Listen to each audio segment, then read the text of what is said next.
The broadcast is now starting. All attendees are in listen-only mode. Hello everyone, how are you all doing today? Welcome along to today's webinar. Before we get going and I sort of give you the rundown of how we're going to go about things today, can I just get a quick sound and screen check from everyone? So if you could just let me know if you can see my screen. It's a funnel in Convertri, getting started webinar, and if you can hear me as well. If you just drop in the chat if everything is working as it should be, then we will get going shortly.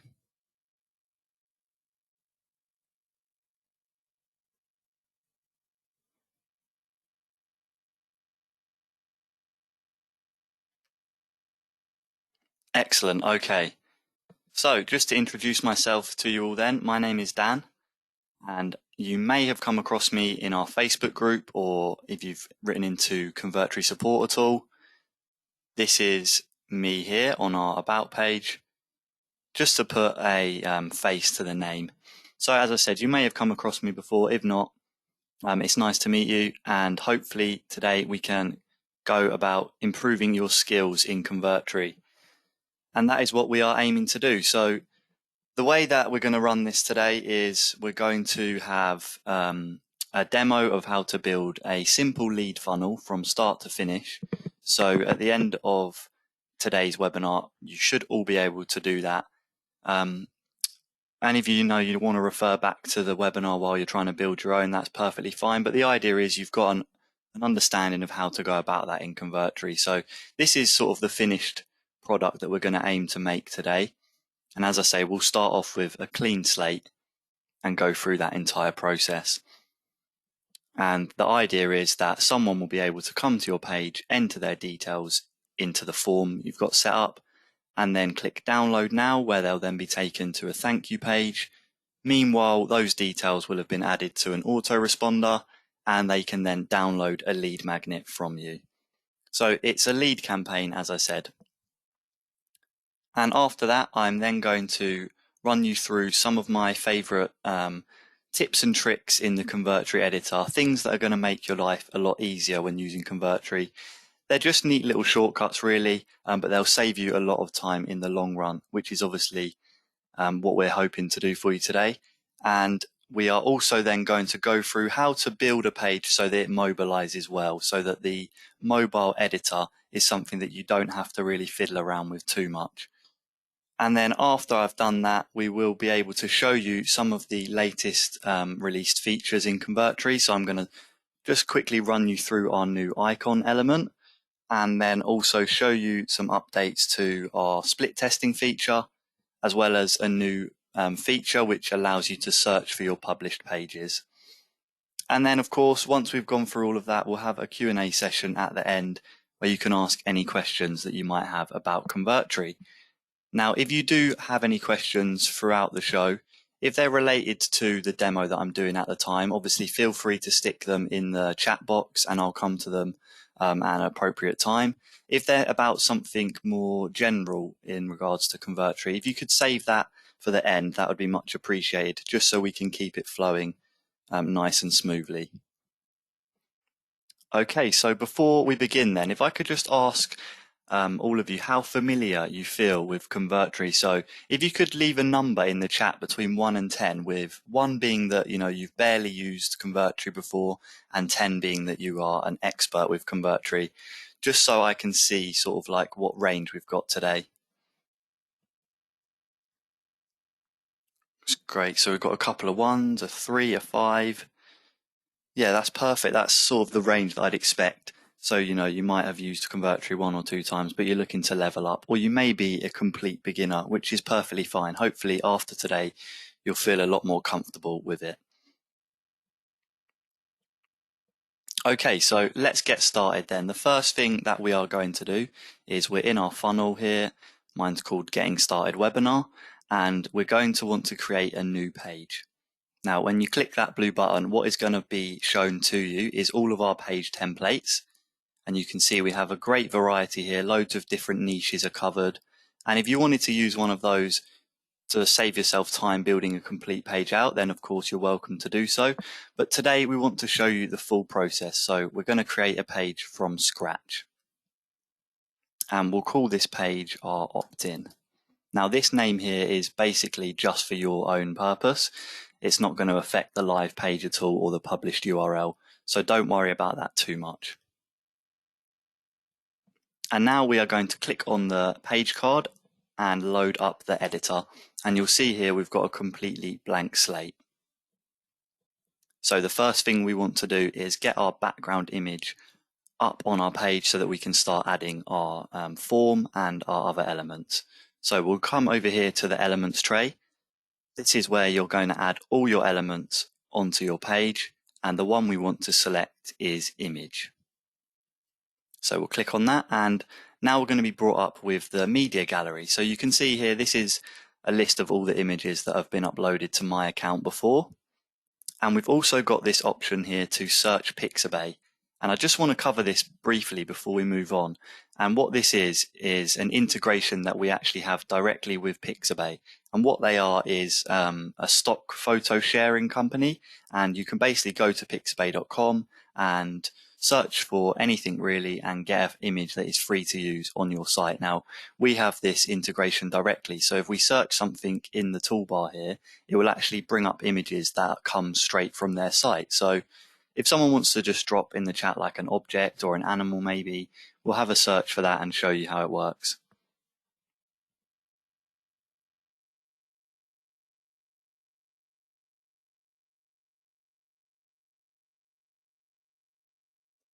Okay, so someone has put in bear. So we'll search for a bear.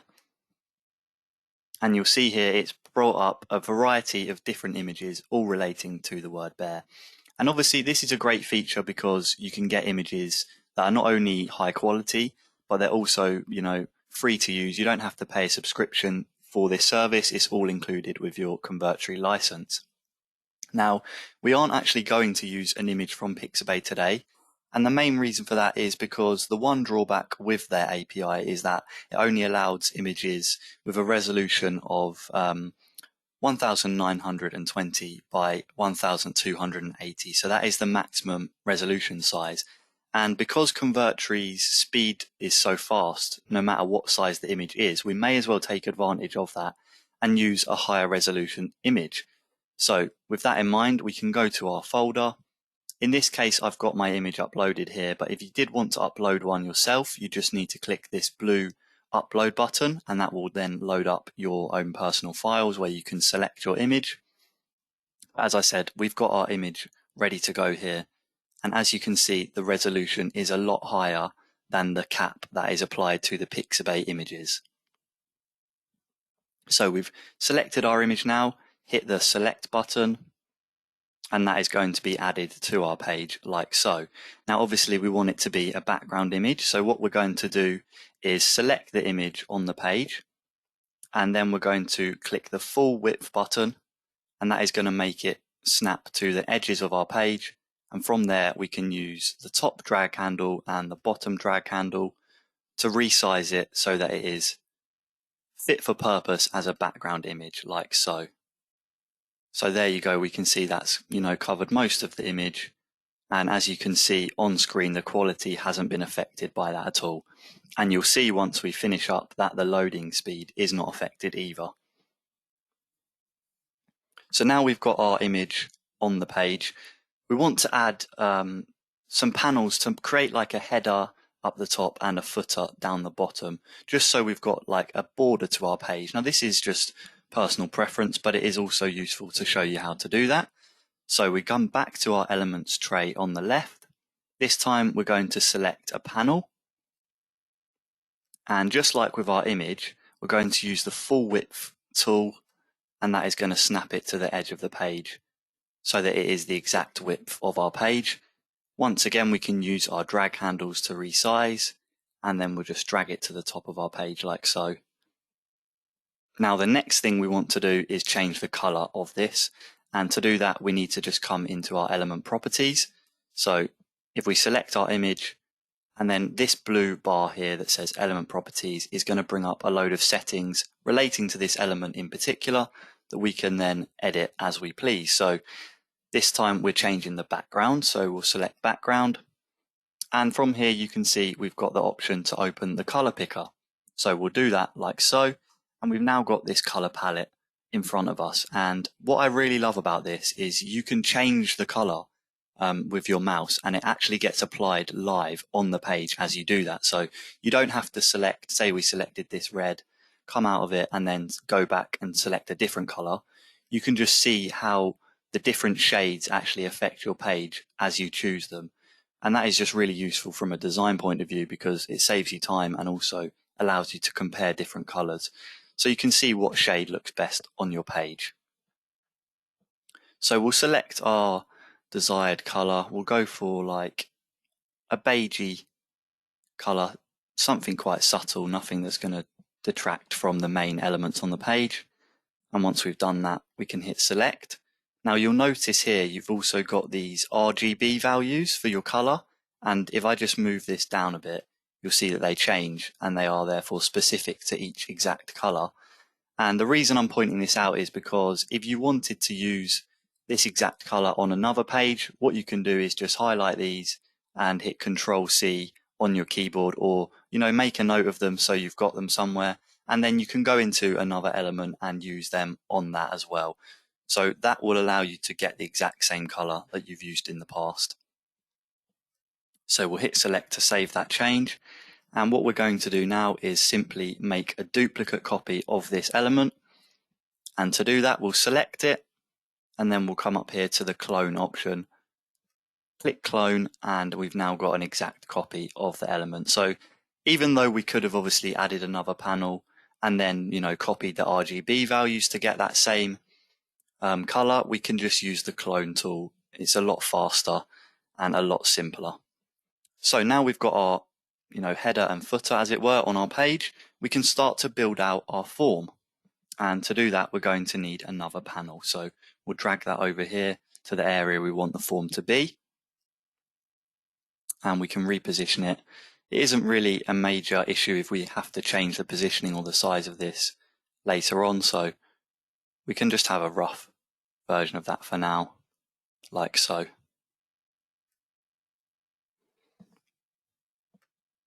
And now we've got the panel, we can add our text. So we want to have a headline for our form so that our users and our prospects know what they're here for.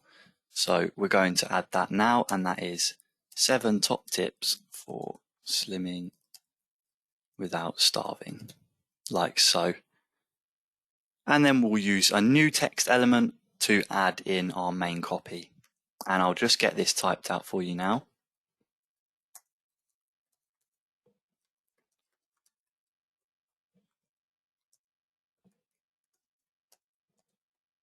And I know some of you are probably thinking, how on earth am I remembering this off the top of my head? But I do actually have it written down next to me now. I have done this show quite a few times, but I don't have that good a memory, so I haven't actually been able to memorize this just yet. But maybe that is something that I can put my mind to while we've all got so much spare time on our hands.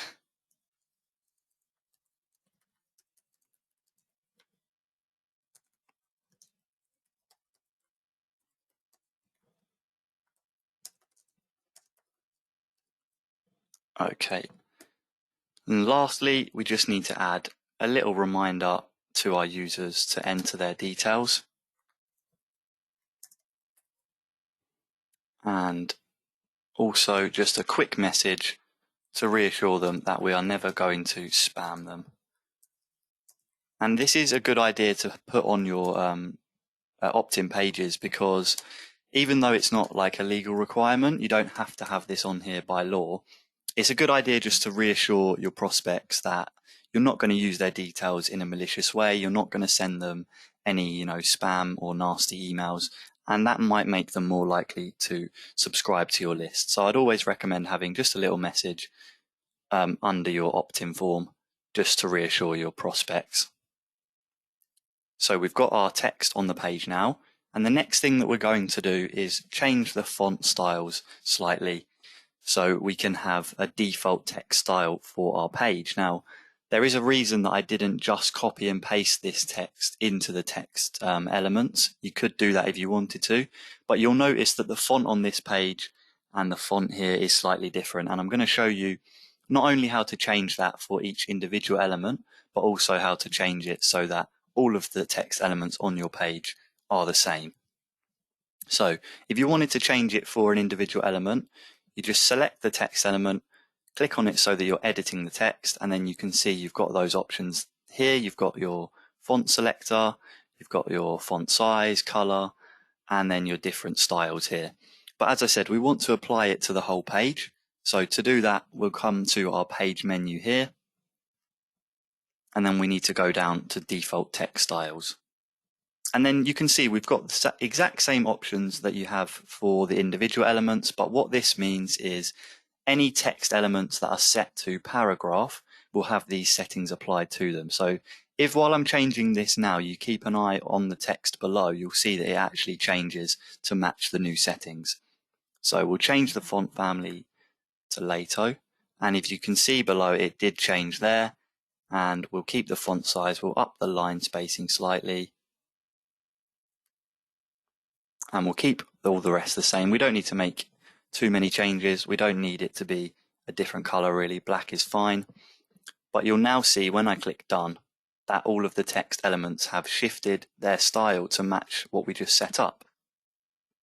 Now, this is obviously our heading, and you'll notice at the moment that it looks the same as our main text. So what we also need to do is set up a heading style. So we go back to default text styles. This time we'll go to heading, and we'll change the font so it's something that is going to look a bit different. So we'll get Noto Sans, and we'll have it as bold. That's fine.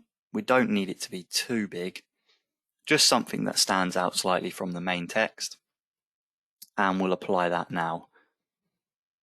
Now in this case, you'll notice that the heading hasn't actually changed. It hasn't been affected by the changes we just made, and the reason for that is because this text element is still set to paragraph. So if we highlight our text and then come up to the menu and go to more, you'll see we have these options of paragraph, heading 1 and heading 2. And we want to select heading 1, and that is going to change that to our default heading style. So we'll click heading 1, and as you can see in the background, it has changed to that text style that we just set up, and now it is looking nice and different from our main text, which is obviously a lot closer now to the example form that we showed you at the start. So that is all good so far. And we have got one thing missing from our form though at the moment, and that is very important because it is our form elements which we need to collect our details. So I'm just going to make more space for them on the page. And now I'm going to go to the elements tray. This time we're selecting form elements, and this is where you get all of your input fields. So we've got first name, last name, email. We're just going to use first name and email in this example. And once they're on the page, we want also to have a submit button so that our prospects can submit our form. So once again, we'll change the styles to match. Now, there isn't a default style setting for form element buttons, so you'll need to change them individually. To do that, similar to when we were editing our panels, we'll click the element so that it's selected, and then go to element properties. And in here, we're going to use input properties, and this is going to allow us to change not only our fonts and our text color, etc., but also our placeholder text. So we could have this as address if we wanted to, and then our prospect would enter their address into the box because that's what we're asking for. But in this case, we do actually want it to be first name. So we'll leave it at that, and we'll change the font family to match as well. So we'll have Lato, and then 16 is fine. So we'll go to email and do the same.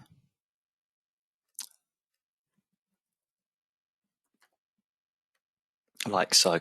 And similar to our title, we want our submit button to stand out a little bit.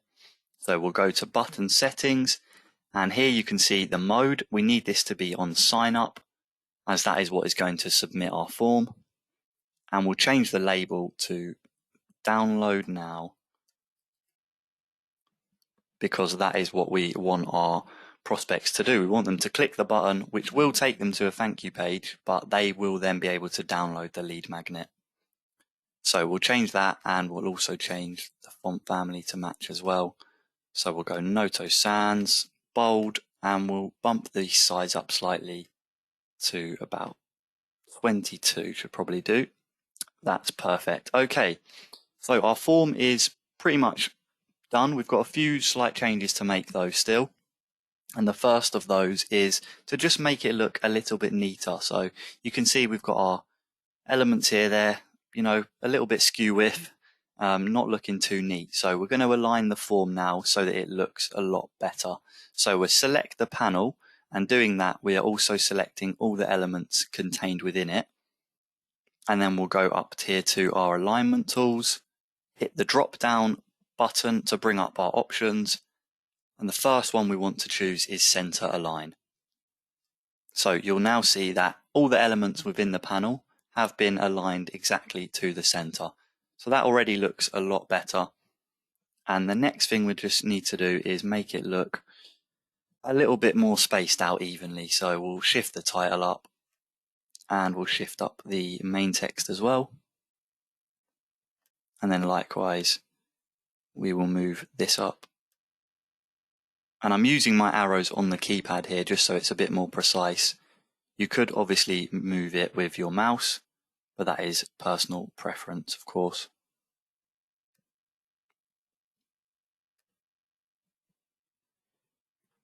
Now you can see that the gap between our form elements here is a little bit uneven. So this one's a bit smaller than this one, which is going to look a little bit scruffy on our form. So we don't want that.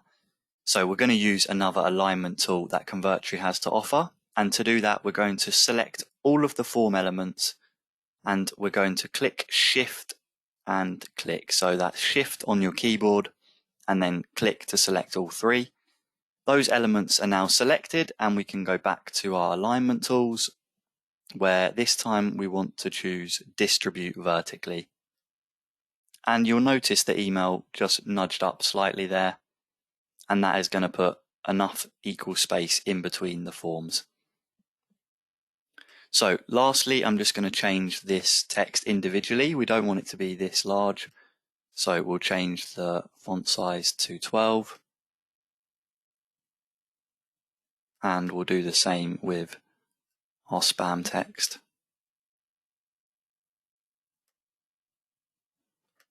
And then we'll just make sure that's center aligned again, because I think some of them have come off center slightly. There we go. Okay, so our form is done. Last thing we need to do with our panel is just make it look a little bit cleaner. And by doing that, we will use the transparency tool. So we're again going to background. This time we are going to use the bar on the right here, which if you watch when I drag this down, keep your eyes on the panel, it is going to change the transparency. Now you can have it all the way down or all the way up, but obviously that's going to affect if you can read your text or not. So we're going to have it somewhere above halfway, about 65. Again, you can type that in if you want to, but you can as well use the drag handle. And lastly, we just need to add a border to our form so that it looks a little bit neater again around the edges. So we'll come to the borders part of our properties, and this time we are adding a radius. Now you can either add a top left one like so, and that is just going to change the top left, and then you could add a bottom right if you wanted to. And you'll notice I can type in the numbers or use the arrows. Or if you want to use the same radius for each corner, you can toggle that on. So now that's one radius for each corner. And as you can see, that radius has been applied to every corner of the element. So we'll change it to about 25. I think that looks quite neat without, overdoing it. So our form is now completely done. The last thing we need to do is wire it up to our autoresponder, but we're going to set up our thank you page first. And we've got a few more things to tidy up here on our opt-in page as well.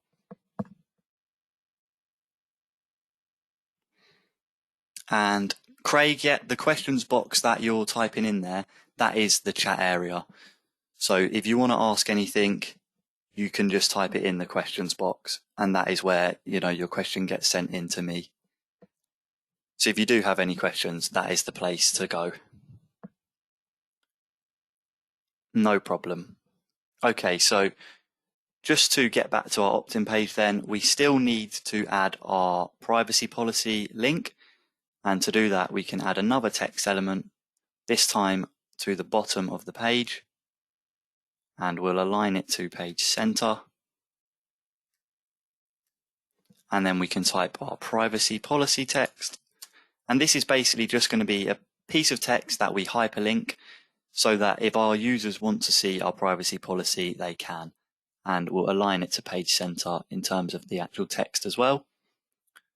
And now to apply our hyperlink, we just need to highlight the text and then come up to our link button here. This is our hyperlink tool. And this is going to bring up our hyperlink menu. So this is where you type your link in. So I'm just going to put in Convertry's privacy policy. Obviously, if you guys have got your own privacy policies, you can add the link in here, but we're just going to do it as Convertry's for the sake of the example.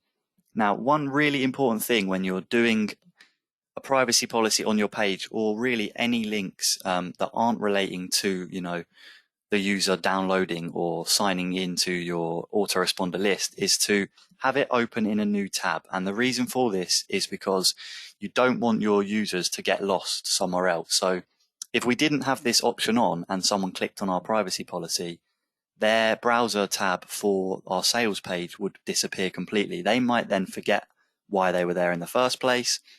You'll be surprised how easy it is for people to get lost in rabbit holes on the internet. So even something as small as a privacy policy can distract from your main page. So I would always recommend having it open in a new tab. And that way, once they've read your privacy policy and they close the tab, they'll still have that tab open of your main opt-in or sales page. So that is just a bit of advice for you guys going forward. So we'll hit save, and that link is now ready to go. And the last thing we want to do before we create our thank you page is go to our mobile editor. So you can see at the top, we're editing our main page currently, the desktop version.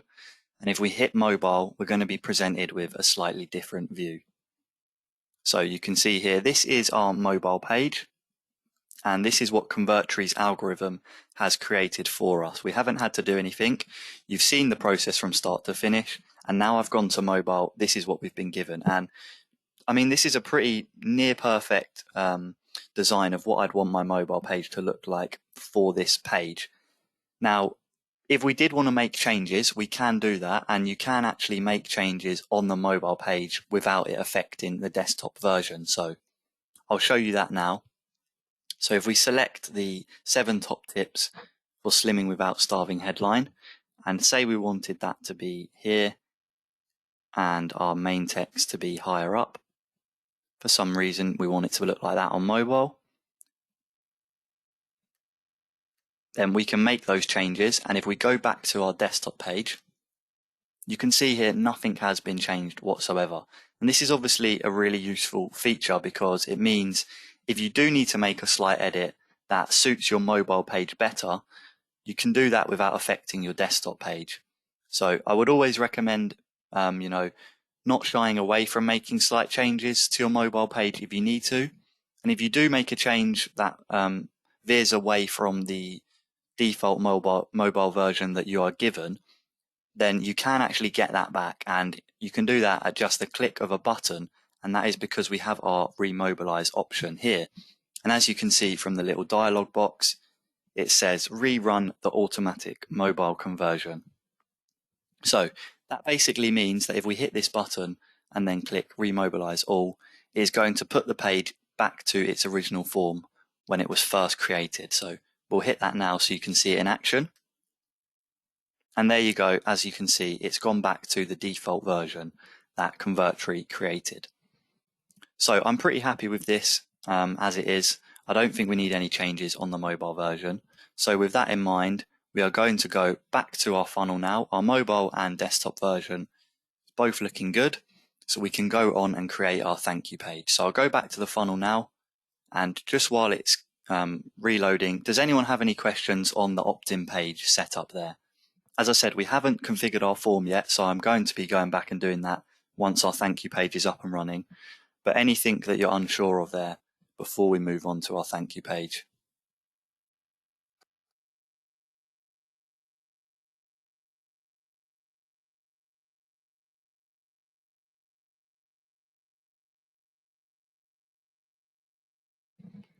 Thank you, Robert, for the kind words. I'm glad that you enjoyed that. And we've got a question from Henry, and it may seem like a pretty obvious answer, but I didn't actually cover it. So thank you for bringing that up, Henry. And his question is, how do you save the page? Now, because obviously I've been using Convertri for a long time now, and I just do it really by habit. To do that, you just hit save here. So you'll see next to publish, you've got a save option, and that is going to save the last changes you made to your page. So if I did move something around and I wanted it to stay the same, then I just hit save, and then we click the little X here to go back to our funnel. Okay, it looks like we're ready to move on then to our thank you page. And this time it's going to be slightly different. We're not going to be creating a new page from scratch. Instead, we're going to be cloning our opt-in page. And the reason for that is because we want it to look as similar as possible to our opt-in page so that there's a consistency about it. There's a bit of a house style about it so that your user knows once they've decided they want to download your lead magnet, they're going to be taken to the right page. You don't want them to land on your thank you page and think, oh, am I in the right place? You want them to be sure that they're in the exact place they need to be so that they can download your lead magnet with confidence. So to clone our page, we're going to select this 3-dot menu here on the page card. So we'll click that, and then these options are going to be presented to us, and we're just going to hit more. And that is going to bring up a variety of other options. The one we're interested in at the moment is clone. So we'll select that, and we're going to be asked to give it a new page name. So we'll just call it our thank you page, or thank you. And then when we're ready to hit clone, we can just click that blue button. And look, as you can see, we've now got an exact duplicate of that page. If we go into the editor, you will see that we have an exact copy. And that obviously saves us a lot of time because while we do want that consistency, we don't want to have to build the page out from scratch again because that is just a complete waste of time. So luckily we have the clone feature there, and now we can make any changes that we want to. So we are going to change it slightly. We're going to remove our form elements, so our email button and our first name input box, because we don't need our prospects to enter any more information, which means we can also remove this piece of text and this piece of text because they're no longer entering information. And we're going to change our main copy slightly. They've already read this. They don't need to really be shown it again. So we can just give them a little hint as to how to get it. There's obviously the download button, but writing something like click the button below to download your free guide to slimming without starving, that's going to put you in good stead because now they know that this is the button that's definitely going to get them what they want. And you've done that without, overwhelming them with information. You want this page to be as simple as possible. All they're doing is coming here and getting what they signed up for. So we'll move the download button up now so that it's up to our text like so, which means we can get rid of the space at the bottom so we can use the drag handles to resize it, and then we can just move this down slightly so that it's roughly in the middle of the page. Now we do need to change a few things with regards to our download button, and that is because from our opt-in page it's still set to a sign up button. So to change that, we're going to go into our element properties, again button settings, and here we're going to change the button mode to download. And what this means is that you actually have the option to add a file for download. So to add a file, you need to just click on the little folder icon.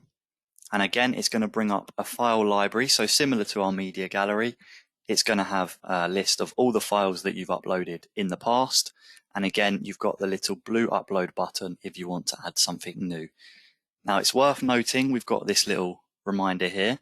So just to draw your attention to that, individual files are limited to 40 megabytes. So if this PDF was 50 megabytes, I wouldn't be able to upload it to Convertri. But if you did want to have a file that was larger than this available for download, which is perfectly normal, you might have a large file as your lead magnet, or you might be offering something else on one of your pages. To do that, I'll just come out of this quickly to show you.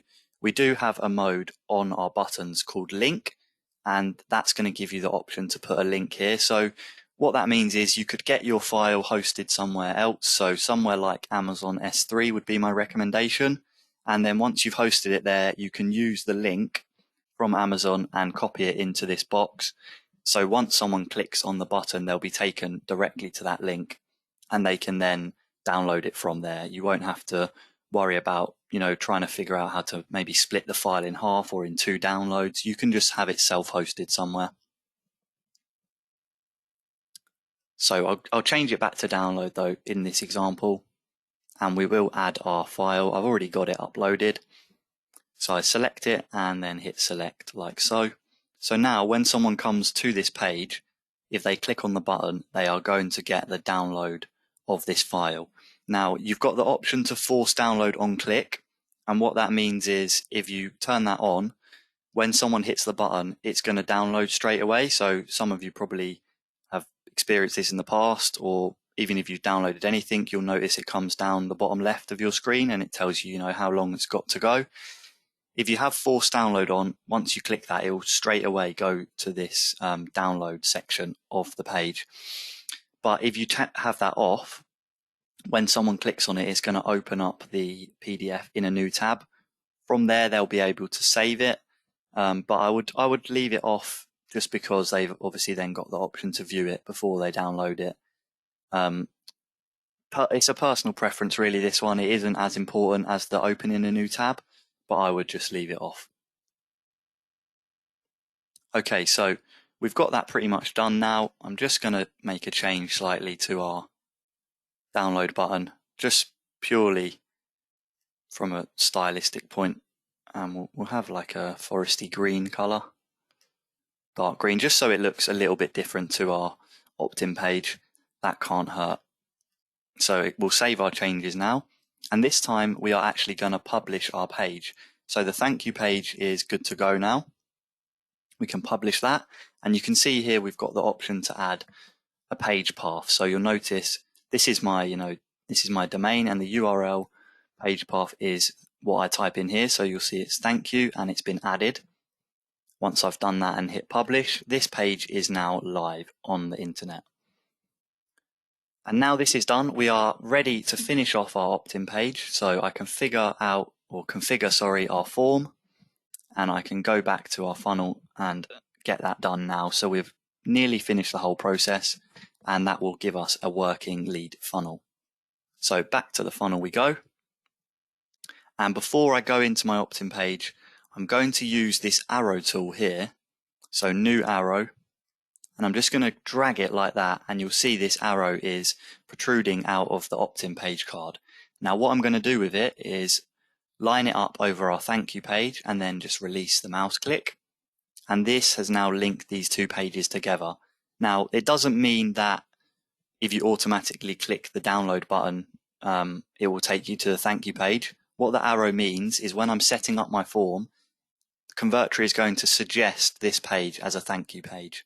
And the reason why I think that's so helpful is because I know I've done this before, not only in the past, but on this actual webinar. So it's easily done. Is I've gone into my opt-in page and started setting up my form, and I've completely forgotten the URL of my thank you page. So if you don't have it copied onto your clipboard just to easily paste in, you have to obviously type it out. And if you can't remember it exactly, it can cause you problems. It can waste time. So using that arrow tool, it is quite useful in my opinion.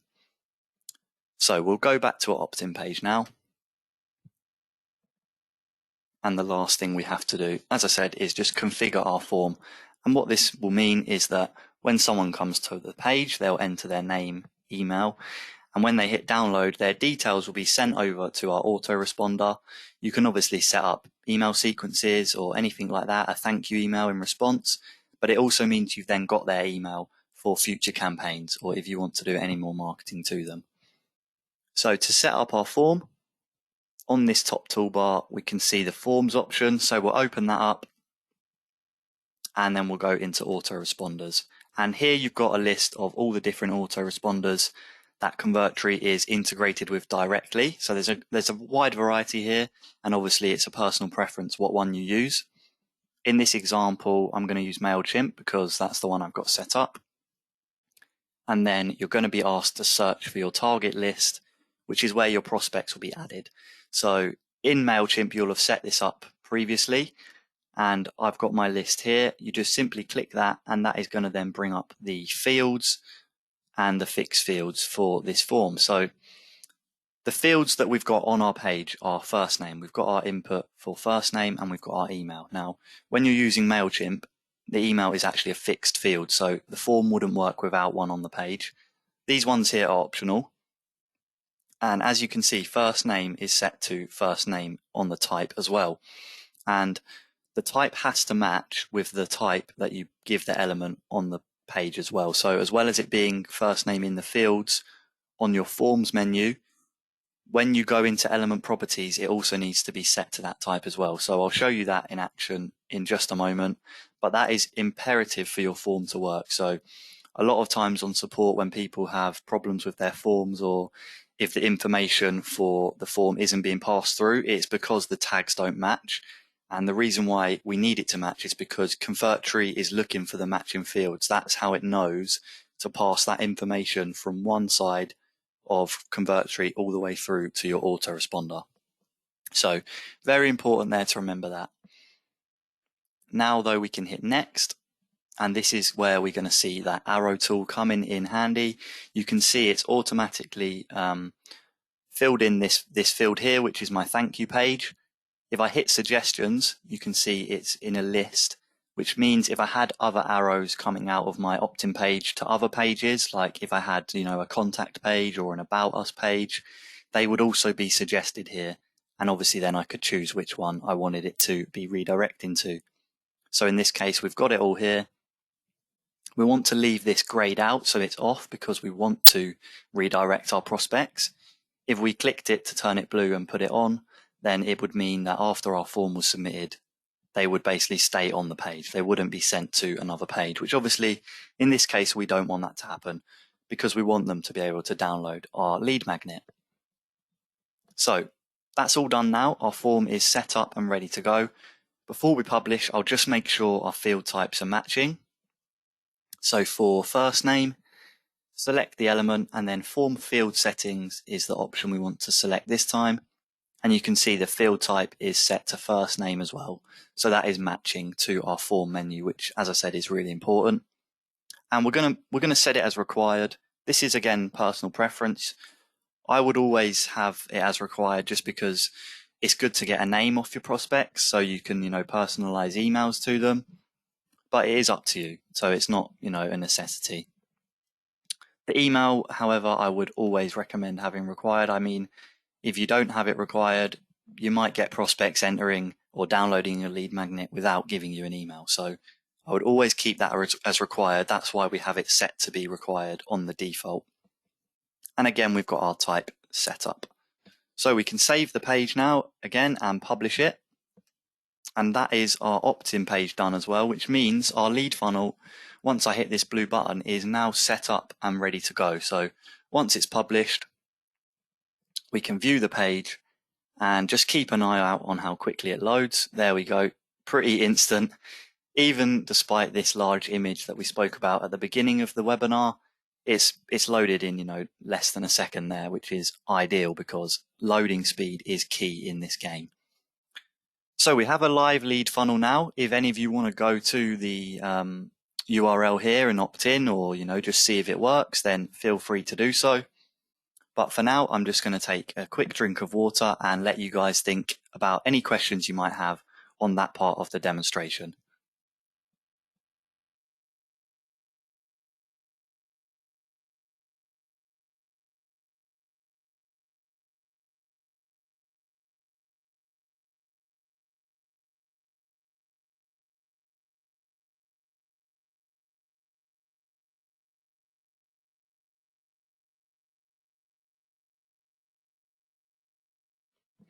Okay, so we've got a question in from Nigel, and he's asking about the editor, and it's a good question because these blue lines here will appear on every single Convertery page that you create.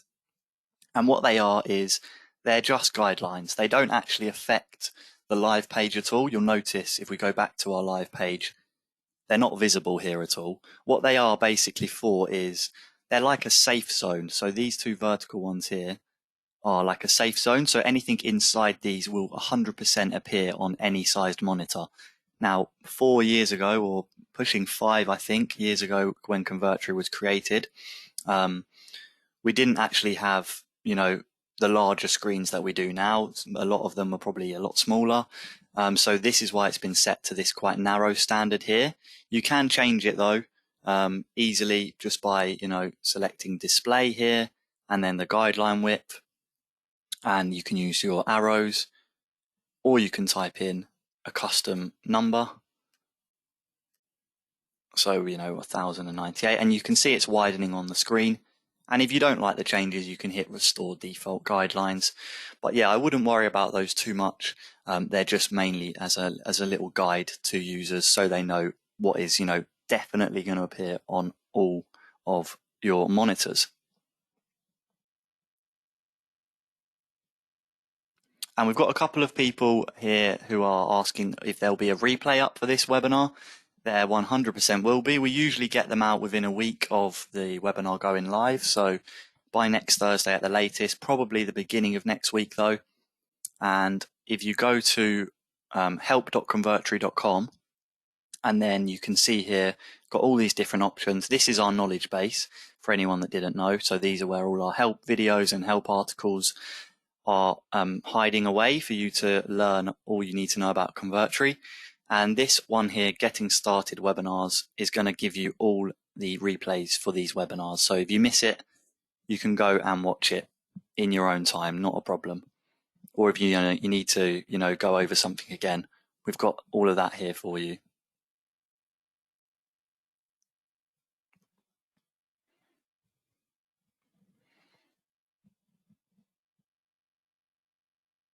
And we've got a question here from Craig about connecting autoresponders to Convertri. And that's a good question. It's not something that was covered in the demo, so I'll show you how to do it now. And I won't be able to show you the full process of, setting up your own autoresponder account, but I can show you where you need to go to do that. So you go to account and then integrations, and this is going to be all our integrations here listed for you. And as you can see, we've got all our autoresponders here. So you simply hit setup and then it's going to say mine's successful. So we'll go to another one and they're all pretty similar. You'll either have, a connect your account button, or you'll have an option to enter some site addresses and API keys, which all of that you'll find on the website of the specific autoresponder. So you can see we've got help articles for a lot of them as well. So that is how you integrate an autoresponder into your account. And Henry's asking if we can link our published URLs can be linked to our own domain. So I imagine, Henry, it's because I've got mine at .convertry here. So if you wanted it to be your own custom domain, that would just be, danielrahili.com. And that is, of course, something you can do in Convertri. Again, because it's quite a long process and it can take quite a while for the changes with the DNS settings, etc., to carry out. I can't show you it live, unfortunately, but what I can do is, again, show you where you need to go. So account, domains in the left, and then use Convertri with a new domain. You're going to hit add, and then this is where you type your domain. So let's just say it was customdomain.com. You'd obviously have to purchase this domain from a registrar somewhere like GoDaddy. Once you've done that, though, we have a help guide on getting that set up. And what I'll do for you all is I'll drop it in the chat so you can easily, have a read over it if you're interested in setting up your own custom domains at all. So that should be accessible to you all. If not, for whatever reason, obviously, as I said, we've got it in the knowledge base at help.convertry.com.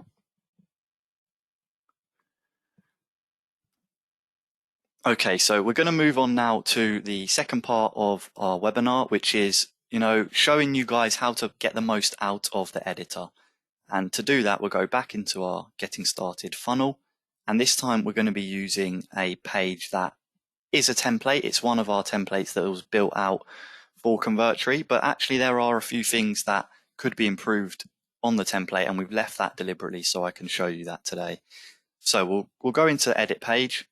To start with, I'm just going to show you a few, keyboard shortcuts, a few little hints to make things a lot quicker for you in Convertri. So firstly, what I'd recommend doing when you guys start building out your pages, or if you haven't got them on already, is something I'd recommend having on just to start with. I didn't use them when I was building out my page just because obviously I'm a lot more experienced at using Convertri, so I don't tend to need them.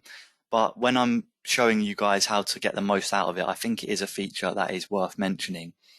And that is the element outline. So you're going to go to Display, and then here you can see Element Outlines. If you toggle that on, what that's going to do is put these pink outlines around your elements. And this is useful for a number of reasons, because you can see exactly where images are starting and ending if you want to line them up with other elements. And also you then know where to click on the page to select that element. So it might sound a bit stupid, but if you look here at the coffee element, without the guidelines, if I turn them off, the only place you're definitely selecting this element is when you click on the actual text. If you click here, you're not actually sure if you're selecting it or you're selecting the panel. So with the element outlines, you can see where you need to click in order to select that element. And that's just useful if you want to move a specific element around, if you want to delete something of that nature. It's something I would definitely consider having on when you're designing pages, at least to start with, if you're completely new to Convertri. And I'm going to also show you how to remove a big section of the page. It's something that you might not think is useful when you're starting out, but it actually is, especially if you're using templates, because you might use a template like this coffee shop template, and you might really like the look of it. It's nicely designed, but there might be a section that you just don't really need, or for your personal use you don't think is necessary. So let's take the menu section as an example of that. So we'll select the background panel, this black panel here, which is containing all these elements. And if we don't want this, instead of deleting them all separately, all we have to do is either hit delete on our keyboard, or if we go to the delete selected tool, click that, and that is all gone now. So we've got a nice white space here to add anything we want to on our page. And we've now got rid of that in the click of a button. As you saw, I didn't have to mess around with each individual element. I just selected the background panel, which obviously then contains all the rest, and then hit delete selected. So we've now obviously got this white space on our page, which if you're wanting to add a new section, that's fine. You can just drop a panel in here, resize it, but you might just want to get rid of this white space. And to do that, what you need to do is select the element below the white space. So in this case, it's this panel here. And again, you can see how the element outlines are coming in handy, because without them, I might think that there's nothing here. I might just think there's no element behind the text, etc., because it is white. So we'll select that, and then we just come up to the top here, and next to our delete selected, we've got this tool, and that is remove white space above. And what that does, if I click it, it snaps the about page, the about section up to the next element on the page. In this case, it's the backing panel here, and that has removed the space. So we now have no gaps on the page, everything flows nicely, and we've got rid of that white space now. And that's obviously a great feature. You saw how easy it was. We didn't have to move each element up. The whole page snapped up with it. But obviously, there is the flip side to it. How do I, create white space? How do I make space on a page without deleting a section like I showed you, but just by moving things? And luckily, we also have a nice and easy keyboard shortcut that is going to get your whole page to move at once. So, say we wanted that white space back.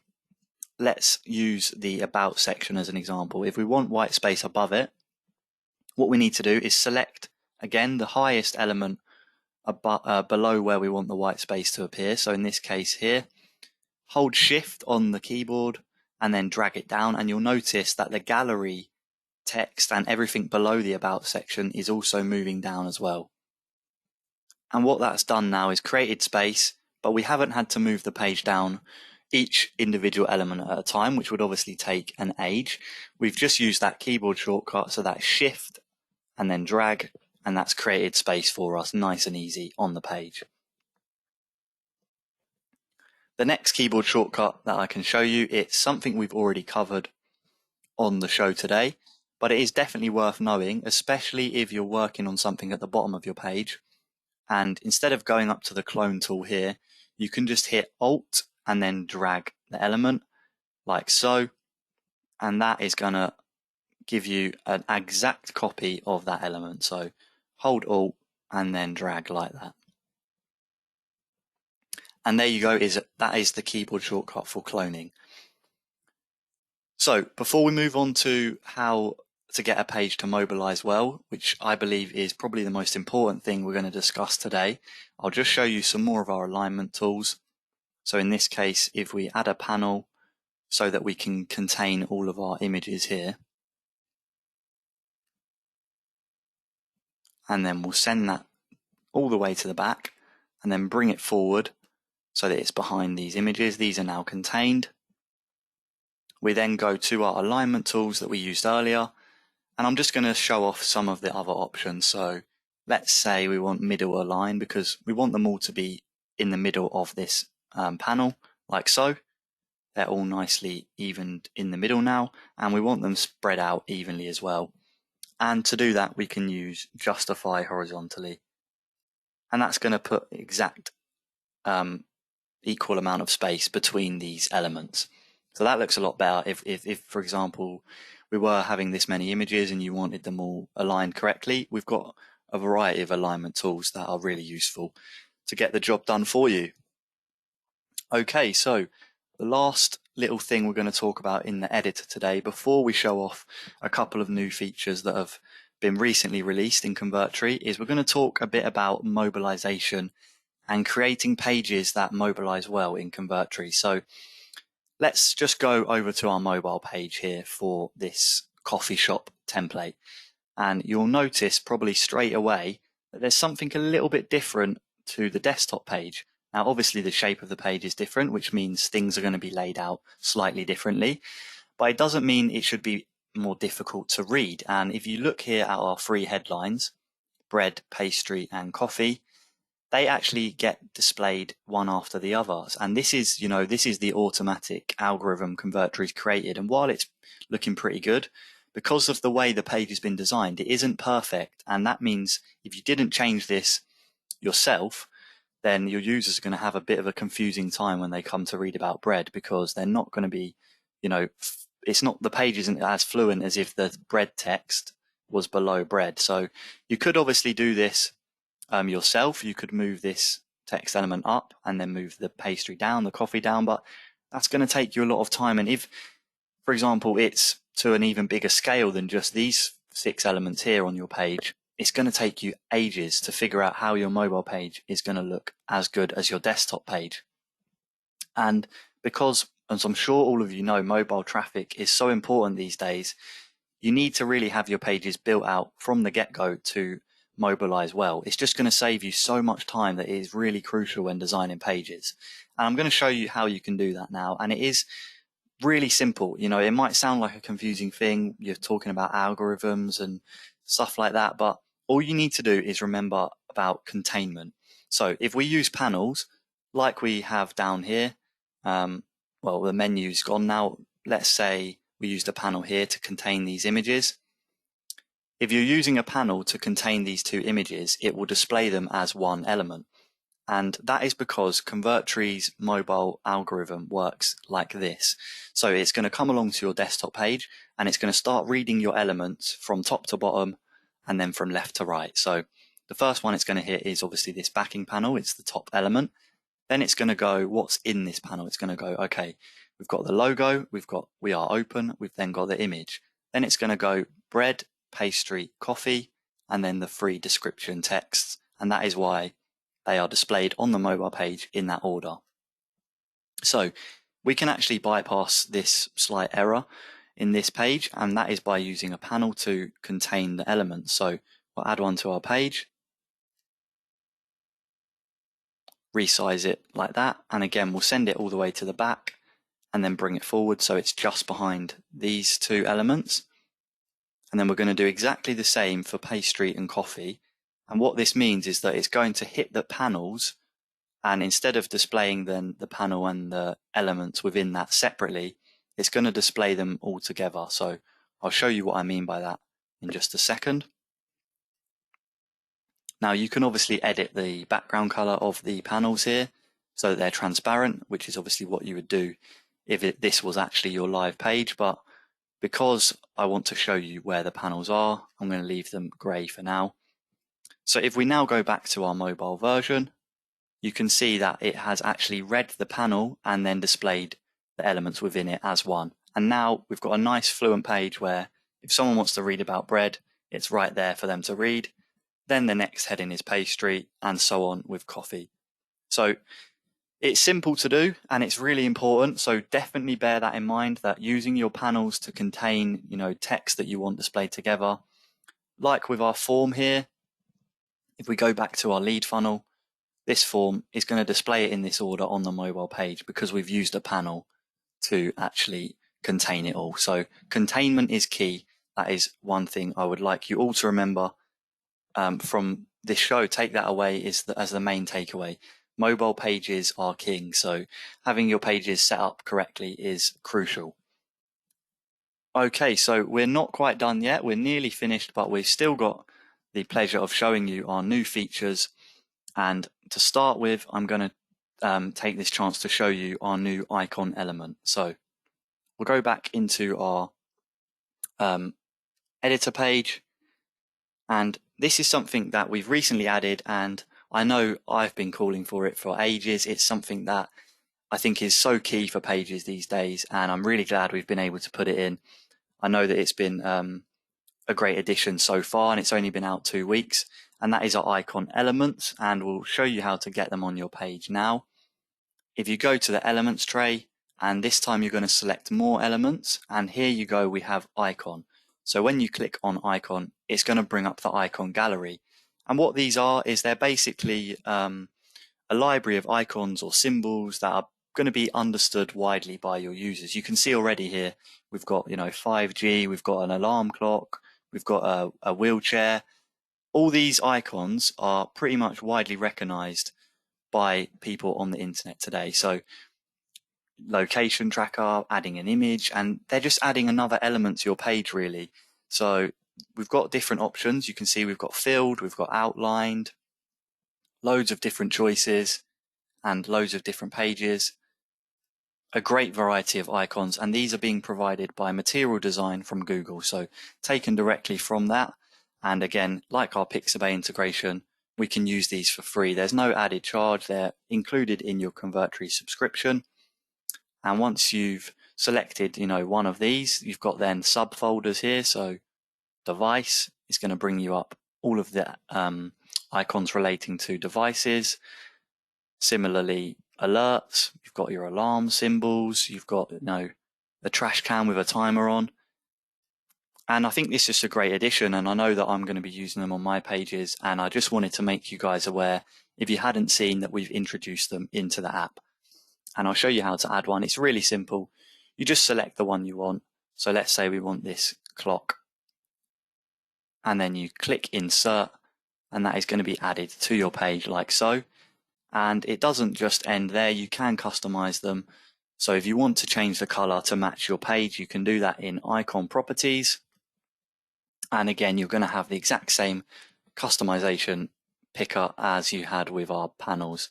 So any shade of color you want, you've got the choice of that, which is really, really great. And if you want to change the icon directly on the page, you don't have to delete it and add a new one. You can just go to icon properties and then hit change, and that will bring up the icon gallery again. So yeah, just a great addition. It's always good to see new elements being added to Convertri, and as I said, it's one I think a lot of us have wanted for a while, so it's great to get added in.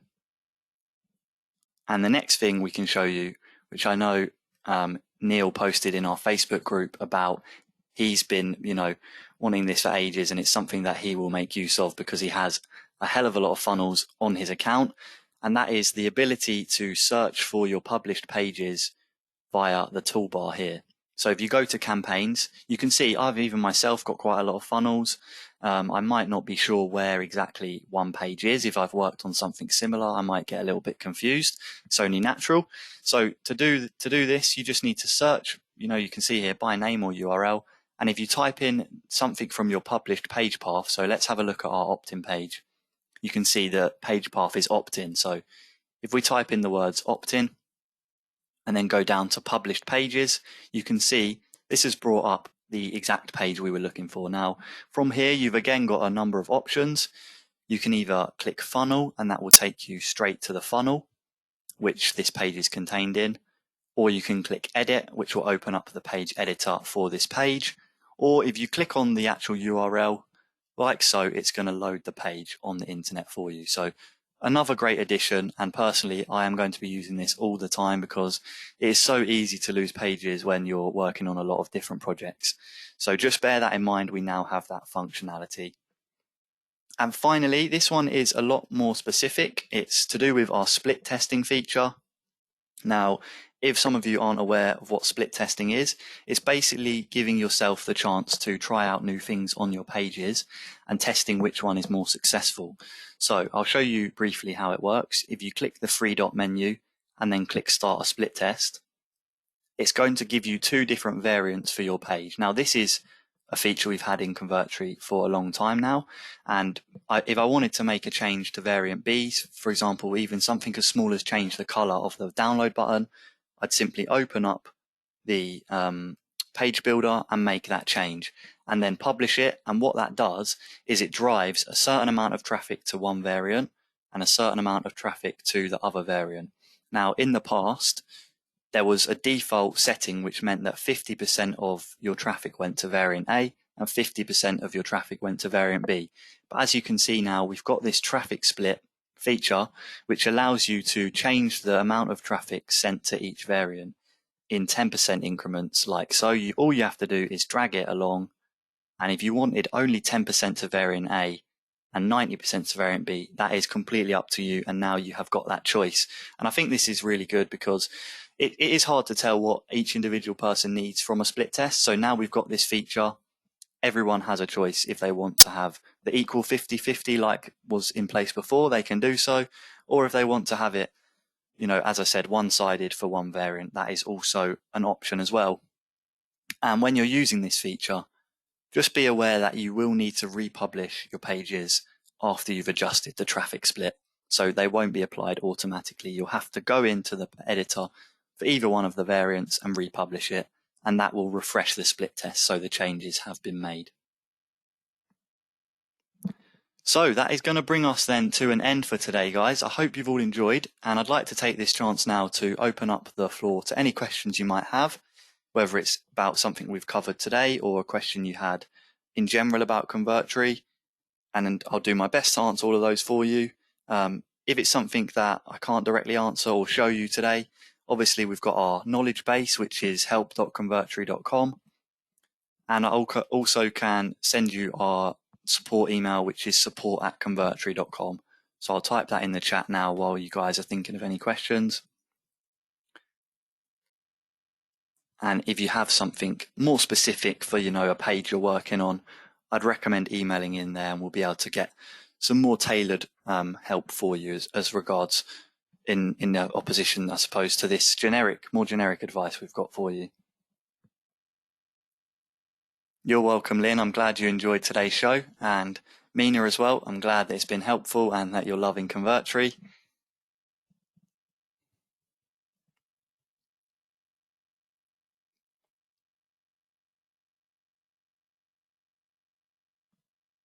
Okay, so Craig's got a question regarding what's the difference between a lead gen funnel and a webinar funnel. So a lead gen funnel is pretty much what we just built at the moment. It's basically the sole purpose of it is to generate leads. So you want someone to come here and have something that they want on the page, so they will give you their email address in return for that. So in this case, we have on our thank you page our lead magnet, And what we're getting by giving the user that is their email address. That is then generated a lead, and we can then market emails to them. And then we're going to get then a more streamlined list of leads. So people might respond. If they don't, they're probably not as good a lead as we thought at first. If they do, we've got them, then we can maybe add them to another list and send them more targeted emails. So that's what a lead gen funnel is. What a webinar funnel is, it's basically a funnel where you have on one page a registration page. So some of you might have come through this when you signed up today. And then once you've done that, you'll be sent to a number of different pages. So I can show you our auto webinar funnel on Convertri now. This is an extra feature in Convertri that you would have to purchase separately, but I can use it as an example of a webinar funnel for you. So here you've got registration. This is page 1, and then you've got confirmation. This is letting your user know that they have signed up successfully. You've then got the webinar page, which you can market to them in an email because you've got their email from registration. You've then got a checkout if they're purchasing anything, if it might be a paid webinar or they're purchasing an upsell, a thank you page and a replay page, and expired. So you can change these settings accordingly. And that the main difference I would say between a lead funnel and a auto webinar funnel is, or a webinar funnel more specifically to your question, is that you're going to need to have leads to have a successful webinar funnel. If you're just driving traffic that hasn't already been marketed to at a webinar funnel, you might struggle to make conversions because they're not going to be sold on anything. So it's unlikely they're going to subscribe to a webinar straight away. You're going to need to introduce them to whatever you're selling, your niche. And the best way to do that is with a lead gen funnel like we built today. So something as simple as what we built today is the best funnel that I would say, as you've asked there, Craig, for networking, for growing your subscriber list. So if you're looking for one to start with, I'd definitely start with a lead gen funnel. And we've got another question here from Robert, and he's asking about payment processors. Now, Convertri offers 2 payment processors. We've got Stripe and we've got PayPal. And you can see here on the integration screen, you can set both of these up and directly integrate them onto your page, which means you can then start to sell stuff on your pages. Now, Stripe is going to be basically for your just normal, if someone's buying with a credit card. And if you also want to integrate PayPal, that is going to give them the option as well to purchase through PayPal. Some people feel more secure doing that, which is obviously understandable. So it's a good idea to have both. Now, because I've got them integrated, I can't show you how to do that today. But again, we've got our knowledge base here. So I'll drop the help docs in the chat for both Stripe and for PayPal. And that will get you well on your way to integrating those payment processors, and that is going to allow you to sell products on your page. No problem, Robert. I'm glad that we can cover that for you.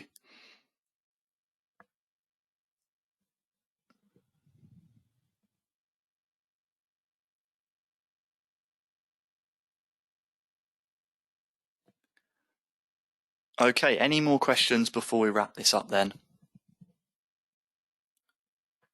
Craig's asking about our Quickfire lead magnets, which I'm sure all of you, or I hope all of you will have received an email from us about the Quickfire lead magnets. These are basically just a selection of lead magnets that you can use freely. We're not charging you for it. It's just to say thank you for being, a loyal following. And what they are is basically when I uploaded my PDF to my opt-in page, that is what those lead magnets are going to allow you to do. So you can have them on your pages available for download to your prospects.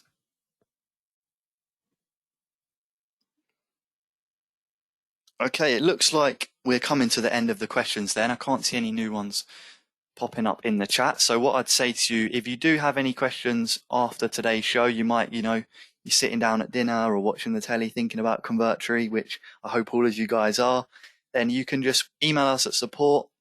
I've dropped it in the chat for you and we'll be happy to help you out there and be on hand, hopefully, to assist you if you do encounter any problems on your journey with Convertry.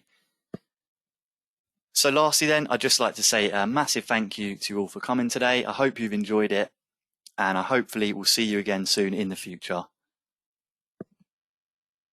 All right, thanks guys. Bye bye.